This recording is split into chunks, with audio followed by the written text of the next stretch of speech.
خو چې تاسو خپل مقصد ته نه ګورئ یو وخت به داسې راشي چې تاسو په پیسو کې ډوب شئ، تاسو په شهرت کې ډوب شئ، تاسو په مزو چرچو کې ډوب شئ، خپل مقصد به درنه هیر شي. دې پښتنو دپاره ډېرو خلکو کار شروع کړی دی. کله چې لاس له اختیار راغلی دی، کرسۍ راغلی ده، واګې راغلی دی، مزې چرچې راغلی دي، بیا ترې مقصد هیر شوی دی. هسې نه چې تاسو نه هیر شي. نو دغه شانتې ابه ځان ته ولیکئ. د خدای دپاره پښتنو سانونه وپېژنئ، ستاسو دپاره خو به ځان له پیغمبر نه راځي. کله کله مونږ په ژوند کې داسې کارونه کوو چې نه زمونږ خوښت وي او نه راته اسان وي او ژوند هغې کې تېروو. مونږ لیکلي نه وي نو مونږ ته پته نه وي. دا چې کله مونږ ولیکو او ځان ته یې په کمره کې ولګو نو چې کله هم داسې کار راځي نو مونږ هغې ته ګورو اوهو یاره دا خو زما خوښه مې او دا ماته ګران دی، دا زه نه کوم. نو ستاسو ټایم به بچ کېږي، ستاسو انرژي به بچ کېږي، ستاسو پیسې به بچ کېږي.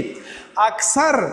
خلک د هغه ملګرو سره هم وخت لري چې نه یې خوښ یې او نه یې ورسره نه لګي، خو بس لګي یې مړه به څوک اوس نو مړه به څوک اوس نو وایي که نه، او ژوند ورسره تېروي، وخت هم ضایع کړي، ځان هم ضایع کړي، هغه هم ضایع کړي. داسې کارونه هم وي نه هم ورسره لګي او نم راته اسانه، خو هغه بیا هم مونږ کوو. نو چې مونږ ته یو لیست پروت چې دا کارونه نه زمونږ خوښ دي او نه مونږ ته آسان دي، نو دا خو مونږ د سره د خپل میموري نه ډیلیټ کو او ځان سره به هم لیکلي وي. نو چې کله هم داسې یو اول به زموږ پریکټس وشي که نه، نو تاسو ته به آسان حل معلوم شي. تاسو به زه یو مثال درکړم. زما چکن مې خوښ دی خو چونکې زه خورم نه، دا فارمې پیپسي سیوانا دا زه نه څکمه ځکه چې بیا مې خېټه غټېږي او ویټ مې سیوا کېږي، نو زه د هغې لحاظ سره نو دا ماته کلیر کټ دغه دي. اول مې ښه پریکټس کړي چې دا زما نه لري خو زما نه لري، نو زما ملګرو هم پېژني، زما خاندان هم چې چا کله لاړم نو هغه ماته چکن نه دغه کوي، هغه ماله څه سابه پاخه کړي، څه الوګان پاخه کړي، څه باټینګڼ پاخه کړي، څه توری پاخه کړي. په دې اختر کې هم ماله خلکو بینګلې وپخولې. یو تره مې و خدای پاک دې ښه ساتي نو هغه خریړي راوړل. یاره دا اوس اختر ته ګوره او خریړو ته ګوره، د هغې وجه هلته کلیر کټ پته ده چې بهی دې دا څیزونه ډېر کم استعمالوي نو راشي دا څیز وله یوسه. نو داسې چې کله تاسو ته پته ولګېږي نو ستاسو چارپیرچل کې به تاسو نه خلک انسپایر شي او هغې به وایي چې یاره دا د دې قبیلې سړی نه دی، ده سره دا کارونه مه ډسکس کوه، د ټایم هسې مه ضایع کوه. نو ستاسو ته به ډېر ټایم بچ شي، ډېر ملګري به ستاسو وخت بچ کړي او تاسو به انشاءالله العظیم یو پیشنټ لایف تېروئ. تاسو خو وایئ چې زه آرمي ته ځم، تاسو خو وایئ چې زه میډیکل ته ځم، تاسو خو وایئ چې زه انجینیرینګ ته ځم. تاسو چې د انجینیر سره ملاقات کړی دی، چې ته ډاکټر سره ملاقات کړي چې د هغه ژوند څنګه تېرېږي، هغه سهار نه واله ماسپښینه پورې کوم ځای وي، ماسپښین نه واله ماسخوتنه پورې کوم ځای وي، بچو له څونه ټایم ورکوي، په خپل ژوند کې هغه څونه مطمئن دی. نو تاسو کم از کم زما به تاسو ته دا خواست دي، کم از کم زما آرمي کې دوه درې ملګري دي، ارمان صاحب دی پیژني، زما بیچ پیلو په اسلامي کالج کې، یو پکې کرنل هم دی، یو اوس میجر هم دی، نور دغه شی. نو چې مونږ هغې سره کېنو مونږ ته پته لګي چې دا ژوند څنګه دی. دغه شان ډاکټران ملګري مو شته دی چې د هغې سره کېنو د هغې د ژوند هم راته پته ولګي، انجینران هم شي د هغې د ژوند هم پته لګي. نو تاسو له پکار دی که څوک ډاکټرۍ له ځئ، انجینرۍ له ځئ یا آرمي ځئ، نو هغه خلکو سره کښېنئ چې ستاسو ژوند څنګه تېرېږي، مطمئن یې که مطمئن نه یې،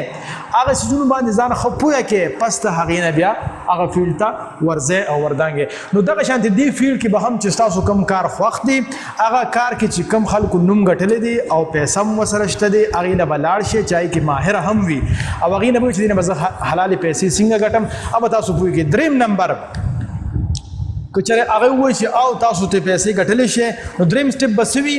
بیا به تاسو خپل مقصد ولیکئ چې زه دا پیشن ولې اختیاروم، دا کار زه ولې اختیاروم، زه ولې د پښتنو د پرمختګ دپاره کوشش کوم، ولې کوم. چې دا ولې به په الفاظو کې لیکئ، په زړه کې به نه لیکئ، په الفاظو کې به یې لیکئ. ځکه غواړم چې دا زما قام دی او ما له خدای پاک څه نه څه علم، هنر، پوهه راکړې چې زه چې وایم چې دوی هم پوهه شي، چې دوی ته هم دا سکلز راشي. لکه زه ووایم زه ټریننګ ولې ورکوم، زه پښتو کې هم ورکوم، زه اردو کې هم ورکوم، زه لاهور، کراچۍ، اسلام آباد هغې ته هم ځم او پښتونخوا کې هم کوم. نو زه ولې پښتو کې ټریننګ ورکوم، زه ځکه ورکوم هغه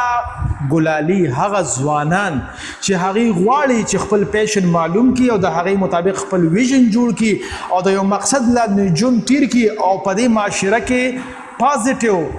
چینج یا خیر ښېګړې کارونه وکړي نو زه یم چې هغې ته زه رهنمایي ورکړم د هغې دپاره زه ټریننګ ورکوم لکه دا نن چې زه سوات نه راغلی یم خو همدې دپاره زه راغلی یم نو دغه شانتې تاسو به خپل مقصد کلیر الفاظو کې ولیکئ هغه په خپله کمره کې اویزان کړئ هغې ته به ګورئ د شپې د ورو کېدو نه مخکې او چې سهار راپاسئ ځکه خو چېرې تاسو خپل مقصد ته نه ګورئ یو وخت به داسې راشي چې تاسو په پیسو کې ډوب شئ تاسو په شهرت کې ډوب شئ تاسو په مزو چرچو کې ډوب شئ خپل مقصد به درنه ایر شي دې پښتنو دپاره ډېرو خلکو کار شروع کړی دی کله چې لاسو له اختیار راغلی دی کرسی راغلی ده واګې راغلی دی مزې چرچې راغلی دي بیا ترې مقصد ایر شوی دی هسې نه چې تاسو نه هیر شي نو دغه شانتې به ځان ته ولیکئ او د هغې مطابق به تاسو هغې ته ګورئ هغه پراسس به د هغه کس نه زده کړئ چې ستاسو کوم چې دا سوچ دی کوم دا فکر دی دا به حقیقت ته څنګه راځي مطلب دا دی چې تاسو چې کوم دا سوچ جوړ کړی دی دا کوم پیشن دی دا به څنګه په عملي جامه کې راځي ټول سټپس به ولیکئ د مثال په توګه باندې د سړي یو سوچ چې زه چای جوړوم نو دا خو لکه چې دونه پکې پته چې دونه پکې ګوړه چې خو بیا دې هغه څیز اپلای کړي چې دونه اوبو کې به دونه ګوړه به وي دونه به پتې وي او دونه به پکې چای وي دونه به یې خوټکې او دونه به چې کوم دی هغه دغه شي دم شي یا نفس به شی جوړېږي نو دغه پروسس به غون تاسو لیکئ د خپل سوچ او د فکر هغه پروسس چې ولیکل شي پس د هغې نه به تاسو چې کوم دی نو بیا مخکې ځئ د خدای دپاره پښتنو سانونه وپېژنئ ستاسو دپاره خو به ځان له پیغمبر نه راځي